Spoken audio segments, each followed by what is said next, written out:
What if I told you that a single act of kindness in the middle of a brutal war could change not just one life, but generations to come?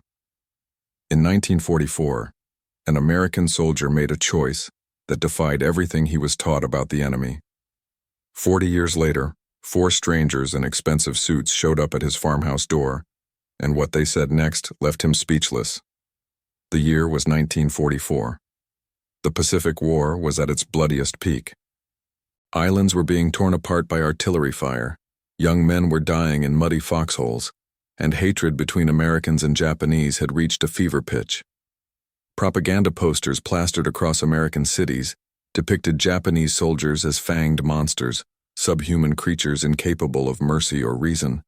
Soldiers were trained to see every Japanese person, military or civilian, as a threat, a fanatic willing to die for their emperor. Stories of atrocities committed by Japanese forces circulated through the ranks, fueling anger and a thirst for revenge.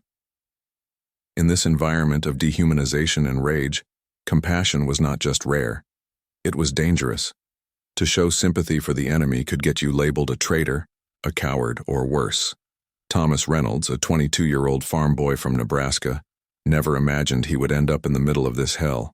He grew up milking cows, fixing tractors, and watching the sun rise over endless fields of wheat.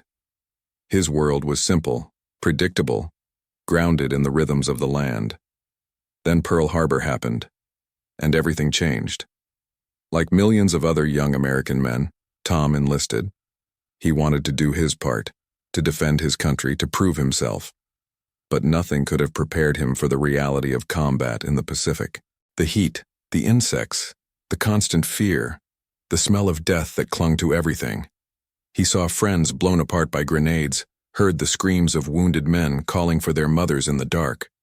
War stripped away any romantic notions he had about heroism. It was just survival, day after brutal day. By the summer of 1944, Tom found himself stationed at a prisoner of war camp on a small island that had recently been captured by American forces. The camp was a grim place. Rows of barbed wire fences surrounding makeshift barracks where Japanese prisoners were held. Most of the prisoners were soldiers, but there were also a few civilians, people who had been caught in the crossfire of war. The conditions were harsh. Food was scarce, medical supplies even scarcer. The guards, many of them battle-hardened men who had lost friends to Japanese bullets, showed little sympathy. To them, these prisoners were the enemy. Plain and simple. They deserved whatever hardship came their way. Tom was assigned to guard duty, walking the perimeter of the camp, rifle in hand, watching the prisoners through the wire.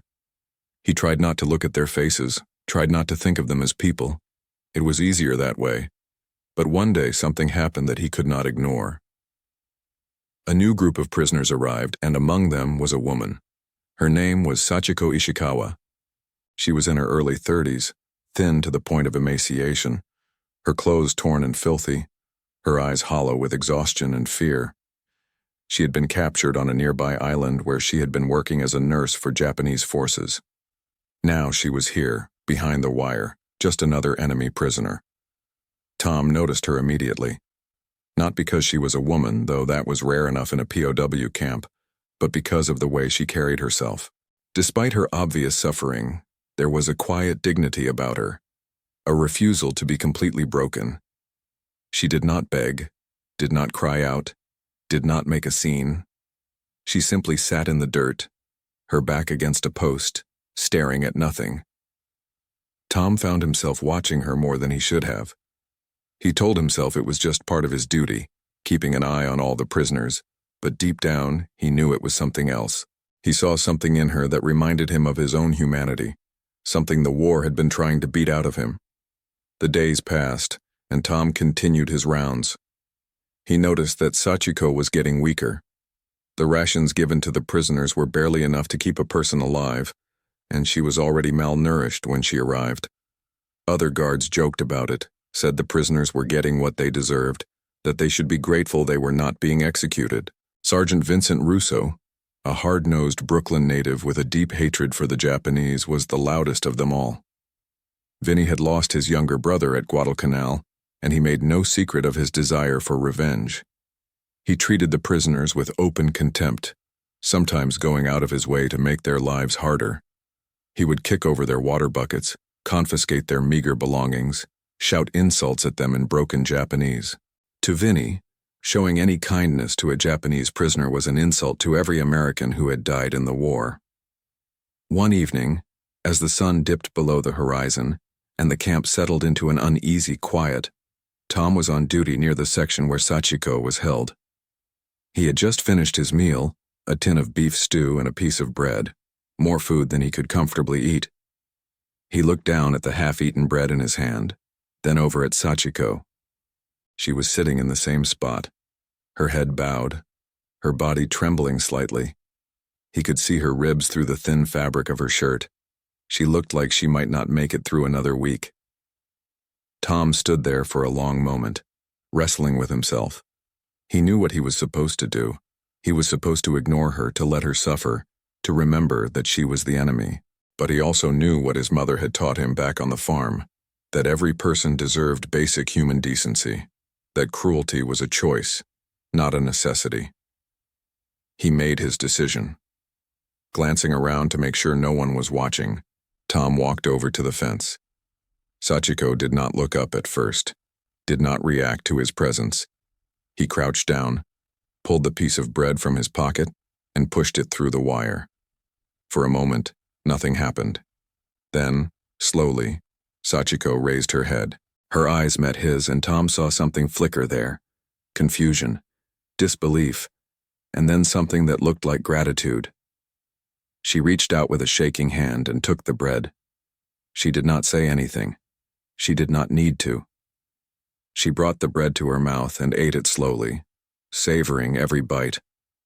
Tom stood up and walked away, his heart pounding. He did not know why he had done it, did not know what it meant. But he knew he could not have done anything else. The next night, he did it again, and the night after that.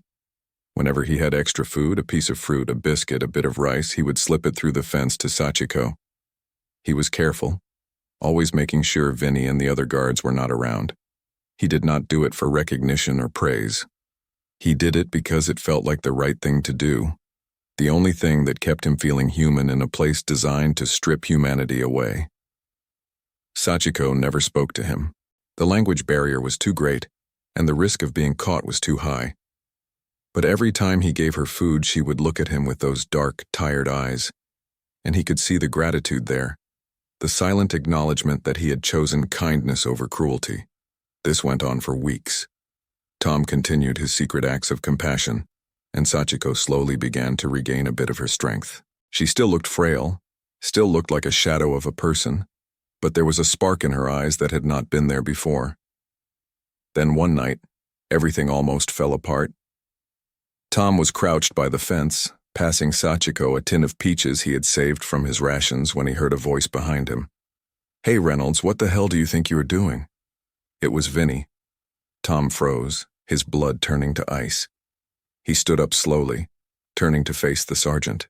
Vinny was standing a few feet away, arms crossed, a look of disgust on his face. "You feeding the enemy now, farm boy? You think that Jap woman is your friend? You think she would not slit your throat if she had the chance?" Tom did not know what to say. He could feel the weight of Vinny's anger, the judgment of a man who had lost so much to this war. I had extra food," Tom stammered. "She is starving, Vinny. She is a prisoner, not a soldier anymore." Vinny stepped closer, his face inches from Tom's.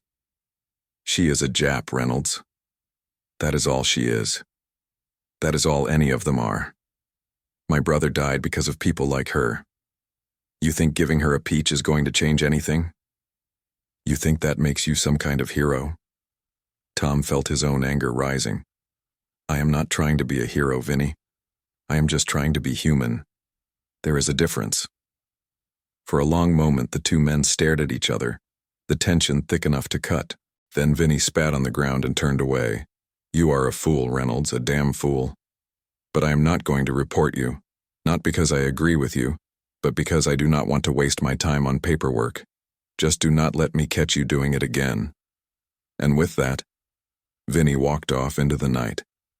Tom stood there, shaking, his heart racing. He looked back at Sachiko, who was still clutching the tin of peaches, her eyes wide with fear. He gave her a small nod, then turned and walked away. He did not give her food again after that night. The risk was too great and he could not afford to push his luck. But he never forgot the look in her eyes, the silent understanding that had passed between them. A few weeks later, the war began to shift. American forces were advancing, island by island, pushing closer to Japan. The prisoners at the camp were eventually transferred to larger facilities, and Tom was reassigned to a different unit. He never saw Sachiko again. As the months passed and the war finally came to an end, Tom returned home to Nebraska. He tried to put the war behind him, to forget the things he had seen and done. He married a local girl named Martha, bought a small farm, and settled into the quiet life he had always known. He rarely spoke about the war, and when he did, he never mentioned Sachiko. It was just a small moment in a long, brutal conflict, a moment that seemed insignificant in the grand scheme of things. 40 years passed. Tom Reynolds was now 62 years old, his hair gray, his hands weathered from decades of farm work. He and Martha had raised 3 children, all of whom had moved away to pursue their own lives. The farm was smaller now, just enough to keep them comfortable in their retirement. Tom spent his days tending to the animals, fixing fences, and watching the seasons change. The war was a distant memory, something that belonged to another lifetime. He thought about it sometimes late at night when he could not sleep, but he never dwelled on it. What was the point? The past was the past. Then one autumn afternoon in 1984, something extraordinary happened. Tom was out in the barn, repairing a broken gate, when Martha called out to him from the house. "Tom, you need to come here. There are some people here to see you." Tom wiped the sweat from his brow and walked back to the house, curious. They did not get many visitors out here, especially not unannounced ones. When he reached the front porch, he stopped in his tracks.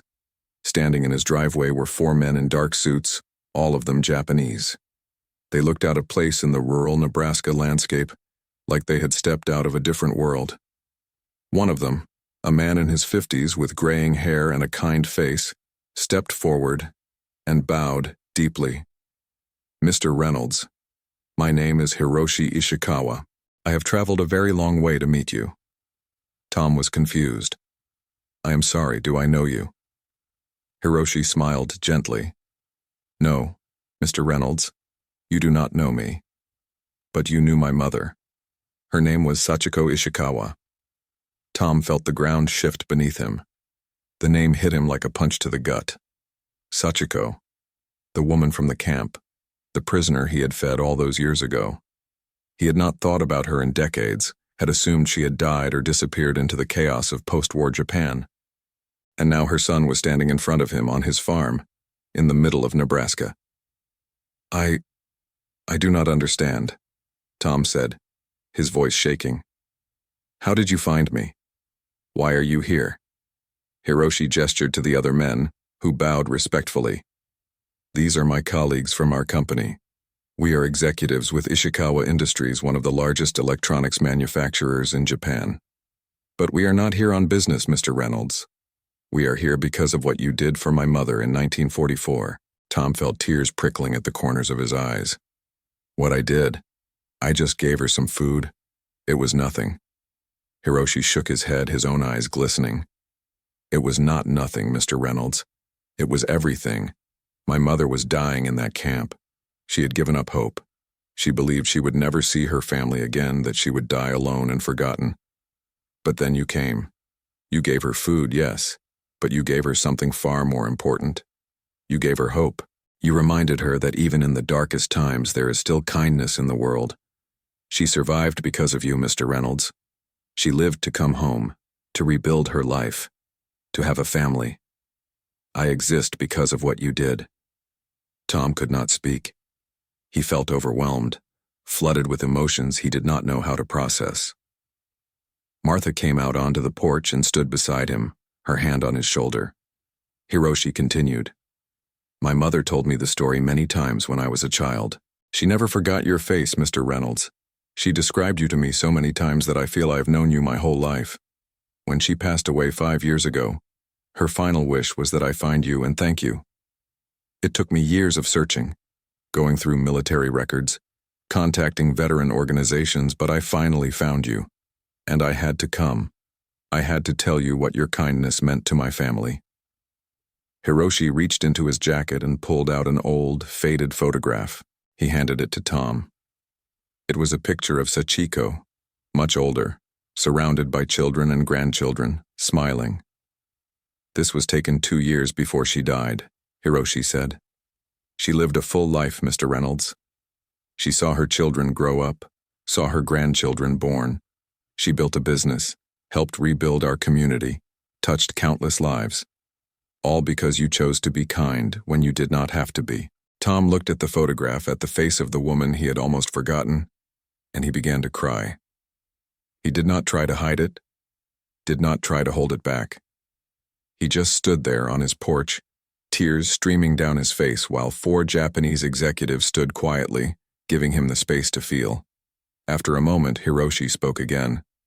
My mother wanted me to give you something. He gestured to one of the other men, who stepped forward carrying a wooden box. Hiroshi opened it carefully. Inside was a beautifully crafted samurai sword, its blade gleaming in the afternoon sun.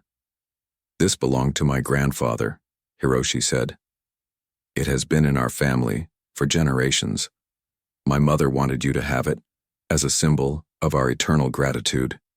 In Japanese culture, the sword represents honor, respect, and the bond between warriors. You may have been on opposite sides of a war, Mr. Reynolds, but my mother always saw you as a man of honor. She wanted you to have this, to know that your kindness was never forgotten. Tom took the box with trembling hands. He looked at the sword, at the intricate craftsmanship, at the weight of history it carried. He did not know what to say, did not know how to express what he was feeling. Thank you, he finally managed to whisper. Thank you for coming all this way. Thank you for telling me this. Hiroshi bowed again. No, Mr. Reynolds. Thank you. Thank you for being the kind of man who would feed a starving enemy. Thank you for reminding us that even in war, humanity can survive. My mother never stopped believing in the goodness of people because of what you did. She passed that belief on to me, and I have tried to pass it on to my children. Your kindness rippled through generations, Mr. Reynolds. It changed the world in ways you will never fully understand. The 4 men stayed for a while, sitting on the porch drinking coffee that Martha made, sharing stories about Sachiko and her life after the war. They talked about how she had returned to Japan, how she had worked tirelessly to help rebuild her community, how she had started a small business that eventually grew into the corporation that Hiroshi now ran. They talked about her strength, her resilience, her unwavering belief in the power of compassion, and they talked about Tom, about how his simple act of kindness had become a legend in their family, a story told and retold, a reminder that even the smallest gestures can have the greatest impact. As the sun began to set and the men prepared to leave, Hiroshi shook Tom's hand one last time. I know this must be overwhelming, Mr. Reynolds, but I hope you understand how much this means to us. My mother spent her whole life grateful for what you did, and now finally I have been able to fulfill her last wish. Tom nodded, unable to find the words. He watched as the 4 men climbed into their rented car and drove away, disappearing down the long dirt road that led back to the highway. He stood there for a long time holding the wooden box, feeling the weight of it in his hands. That night, Tom sat in his living room, the sword resting on the table in front of him. Martha sat beside him, holding his hand. She had never seen him like this, so emotional, so vulnerable. He told her the whole story, everything he had never spoken about before. He told her about the camp, about Sachiko, about the fear and the anger and the choice he had made to be kind. He told her about Vinny, about the risk he had taken, about the guilt he had carried for years, wondering if he had done enough, if he had made any difference at all. And now, 40 years later, he finally had his answer. The story of Thomas Reynolds and Sachiko Ishikawa spread quietly through their small Nebraska community. People who had known Tom for decades were amazed to learn about this hidden chapter of his past. Some of the local veterans reached out to him, sharing their own stories of small acts of kindness they had witnessed or participated in during the war. It became clear that Tom was not alone, that there were countless other soldiers who had made similar choices, who had refused to let hatred consume them completely. These stories had been buried for decades, overshadowed by the larger narratives of heroism and sacrifice, but they were no less important. They were reminders that even in the worst circumstances, people have the power to choose compassion over cruelty. Tom lived for another 12 years after that day. He passed away peacefully in 1996, surrounded by his family. At his funeral, Hiroshi Ishikawa flew in from Japan to pay his respects. He stood before the gathered mourners and told the story of Tom and Sachiko, of the soldier and the prisoner, of the act of kindness that had changed everything. He spoke about how his mother had taught him that the true measure of a person is not what they do when the world is watching, but what they do when no one is looking, when there is no reward, no recognition, no glory. Tom Reynolds had been that kind of person. He had chosen to be kind when it would have been easier to be cruel. He had chosen to see a human being when he was told to see an enemy.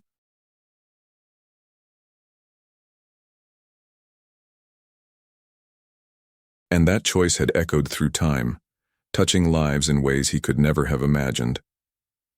After Tom's death, Martha donated the samurai sword to a local museum, where it remains on display to this day. Next to it is a plaque that tells the story of Tom and Sachiko, a story of compassion in the midst of war, of humanity surviving in the darkest times. Visitors from all over the world come to see it, to read the story, to be reminded that even the smallest acts of kindness can have the greatest impact. The sword has become a symbol, not just of one man's choice, but of the potential for goodness that exists in all of us, even when everything around us is telling us to give in to hatred and fear. Hiroshi continued to visit Nebraska every few years, maintaining a connection with the Reynolds family. He established a scholarship fund in Tom's name, helping young people from rural communities pursue education and opportunities they might not otherwise have. He also worked with veteran organizations to promote stories of reconciliation and healing between former enemies. The relationship between the Ishikawa and Reynolds families became a living testament to the power of forgiveness and the possibility of building bridges across even the deepest divides. In Japan, Sachiko's story became part of the company's history, a founding narrative that shaped its values and culture. Ishikawa Industries became known not just for its technological innovations, but for its commitment to humanitarian causes and cross-cultural understanding. The company funded numerous peace education programs, supported veteran rehabilitation efforts in multiple countries, and promoted dialogue between former adversaries. All of this traced back to that moment in 1944, when a young American soldier chose to share his bread with a starving prisoner. The broader lesson of Tom and Sachiko's story resonated far beyond their individual lives. It became a case study in psychology courses, exploring how individual choices can resist systemic dehumanization. It was featured in history textbooks as an example of moral courage during wartime. It was told in churches and temples as a parable about the divine spark of compassion that exists in every human being. It was shared in corporate training sessions as a lesson in leadership and ethical decision-making. The story took on a life of its own, growing and evolving, touching people in ways that neither Tom nor Sachiko could have predicted. What made the story so powerful was its simplicity. Tom did not perform some grand, heroic act. He did not save Sachiko from execution or help her escape. He simply gave her food when she was hungry.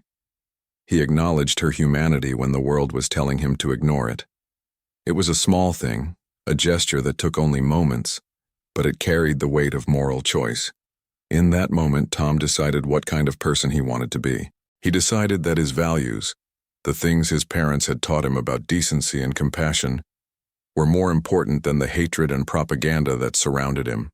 That decision, made in an instant, defined the rest of his life and the lives of everyone connected to him. The story also highlighted the long-term consequences of our actions. Tom had no idea that feeding Sachiko would lead to anything beyond that moment. He did not expect gratitude, did not expect recognition, did not expect that 40 years later her son would show up at his farm. He did it simply because it was the right thing to do. But his actions set in motion a chain of events that spanned decades and continents. Sachiko survived, returned home, built a life, raised a family, created a business that employed thousands. All of those lives, all of those opportunities, all of that positive impact traced back to Tom's choice. It was a profound illustration of how our smallest actions can have the largest consequences, how a single moment of kindness can ripple forward through time in ways we cannot predict or measure. For many people who heard the story, it became a personal challenge. If Tom Reynolds could choose compassion in the middle of a brutal war, what excuse did they have for not being kind in their daily lives?